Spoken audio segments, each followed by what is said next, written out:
हमारा नया टॉपिक है बेस विड्थ मॉड्यूलेशन। इसको हम बेस विड्थ मॉड्यूलेशन को हम लोग अर्ली इफेक्ट भी बोलते हैं।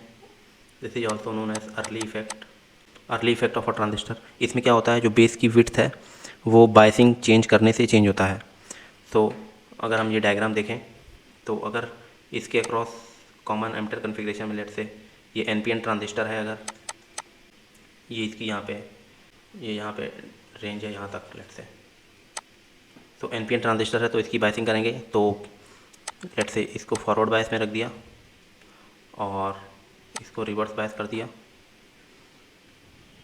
तो सिंस बेस और एमिटर जंक्शन फॉरवर्ड बायस्ड है, तो base emitter junction forward biased है, तो हम जानते हैं पीएन जंक्शन डायोड में हम देखा था कि डायोड को अगर फॉरवर्ड बायस्ड कर दिया जाए तो उसकी जो डिप्लीशन रीजन की विड्थ है वो कम होती है।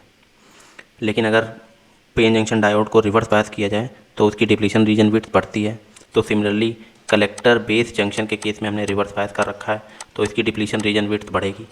तो depletion width increases in case of common base junction, क्योंकि कॉमन बेस जंक्शन को हमने VCE के थ्रू ऐसा अरेंज किया है कि वो रिवर्स बायस हो जाए, तभी करंट एक्टिव होगा, तभी करंट फ्लो करेगा ट्रांजिस्टर में। अब देखने वाली बात यह है कि एक्चुअल विड्थ, अगर फिजिकल विड्थ देखी जाए तो बेस की WB ले लेते हैं। तो एक्चुअल विड्थ WB है और मॉड्यूलेटेड विड्थ लेट से WBM है। और डिप्लीशन रीजन की चेंज होने की वजह से, रिवर्स बायसिंग बढ़ाने की वजह से हमने VCE को हम लोग जितना मैनिपुलेट करेंगे उतना ही ज़्यादा ये डिप्लीशन विड्थ चेंज होगी। ऐसा इसलिए क्योंकि जब हम VCE बढ़ाएंगे तो रिवर्स बायसिंग बढ़ेगी और रिवर्स बायसिंग बढ़ने की वजह से डिप्लीशन रीजन के विड्थ बढ़ेगी। और डिप्लीशन रीजन के अंदर होता क्या है, डिप्लीशन रीजन के अंदर इमोबाइल चार्जेस होते हैं जो कि मूव नहीं कर सकते, और ये एक तरह से रीजन ऑफ नॉन कंडक्टिविटी भी होता है। और इस रीजन ऑफ नॉन कंडक्टिविटी जितना बढ़ेगा तो बेस विड्थ उतनी ही एक्चुअल बेस विड्थ कम होगी। एक्चुअली कलेक्टर में हमने देखा था इट्स मॉडरेटली डोप्ड और बेस जंक्शन था वो लाइटली डोप्ड था। सिंस बेस की डोपिंग कम है तो जितना ज़्यादा आप बेस कलेक्टर की रिवर्स बायसिंग बढ़ाओगे तो चार्जेस अनकवर होंगे वो बेस की तरफ ज़्यादा होंगे, क्योंकि इसमें होल्स जितने भी प्रेजेंट होंगे वो कम मात्रा में होंगे, तो वो आराम से इधर पुल डाउन हो जाएंगे, इधर पुल हो जाएंगे और उतने ज़्यादा अनकवर्ड चार्जेस यहाँ पे बेस में बढ़ेंगे। लेकिन कलेक्टर में मेजॉरिटी कैरियर्स ज़्यादा हैं, हाईली डेंस है इन कंपेयर टू बेस, तो इसलिए अनकवर्ड चार्जेस यहाँ पे कम होंगे लेकिन कम होंगे, इसलिए जो डिप्लीशन रीजन है वो बेस में ज़्यादा पेनिट्रेट होगी as compared to collector. So this penetration causes the change in the base width, so actual base width कम हो जाती है। So this is the modulated base width, so this is the modulated base width and this is the actual physical base width which is present in thermal equilibrium, and W is the depletion range or the width which is covered by the uncovered charges or the depletion region caused by the reverse biasing of the collector base junction। Collector base junction में reverse bias देने की वजह से ये W जो base width में ज़्यादा penetrate हो गई है डिप्लीशन रीजन, तो डिप्लीशन इधर बेस में ज़्यादा पेनिट्रेट हो जाएगी। तो जितना ज़्यादा आप रिवर्स बायसिंग बढ़ाएंगे, more you increase the reverse biasing across the collector base junction, ये W की रेंज उतनी ज़्यादा बढ़ेगी और एक्चुअल बेस मॉड्यूलेटेड विड्थ और कम होगी। तो ये बेस विड्थ मॉड्यूलेशन का कॉन्सेप्ट है।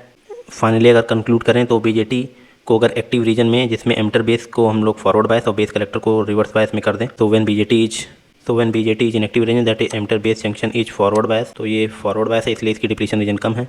और बेस कलेक्टर जंक्शन को रिवर्स बायस कर दें तो इसकी डिप्लीशन रीजन बढ़ेगी। हमें पता है रिवर्स बायस में डिप्लीशन रीजन बढ़ाने के लिए जितना ज़्यादा आप रिवर्स बायस वोल्टेज बढ़ाओगे डिप्लीशन रीजन उतनी ज़्यादा बढ़ेगी। So depletion region width at base emitter junction is negligible because of forward bias as compared to base collector junction width। since base collector junction reverse bias है इसलिए increase करोगे width जितना ज़्यादा reverse bias voltage, base collector depletion width उतना ही ज़्यादा base की तरफ पेनिट्रेट करेगी, क्योंकि बेस लाइटली डोप्ड है as compare to the collector junction, as compare to the collector side collector moderately doped है। सो वही यहाँ पे लिखा है कि base is lightly doped as compare to the collector, तो डिप्लीशन ज़्यादा पेनिट्रेट कर जाएगी बेस साइड में, उसी पेनिट्रेशन का रिजल्ट है ये W। The change in actual width of base with change in the voltage across the base collector junction is base width modulation. So the change in the actual width, तो WB में actual width change होगी minus this penetrated depletion region, तो this is called base width modulation. इसी को हम लोग early effect भी बोलते हैं। तो Early effect and base width modulation of a transistor is same. तो what are the consequences of early effect और बेस विड्थ मॉड्यूलेशन। तो हम एक पंच थ्रू और रीच थ्रू के बारे में बात करेंगे, जिसमें अगर रिवर्स बाइसिंग इतनी बढ़ा दी जाए कि ये जो डिप्लीशन रीजन है, जब base width moderated base width approximately 0 हो जाए, that is when actual base width become equals to W. So in that case emitter gets shorted to the collector and there is large amount of collector current. Collector current increases very heavily. इससे collector current बहुत ही highly increase होगा और all the emitter charge carrier will reach towards the collector side. इससे temperature बढ़ेगा और इससे हमारा transistor जल सकता है या ख़राब हो सकता है। तो दिस इज पंच थ्रू और रीच थ्रू कंडीशन।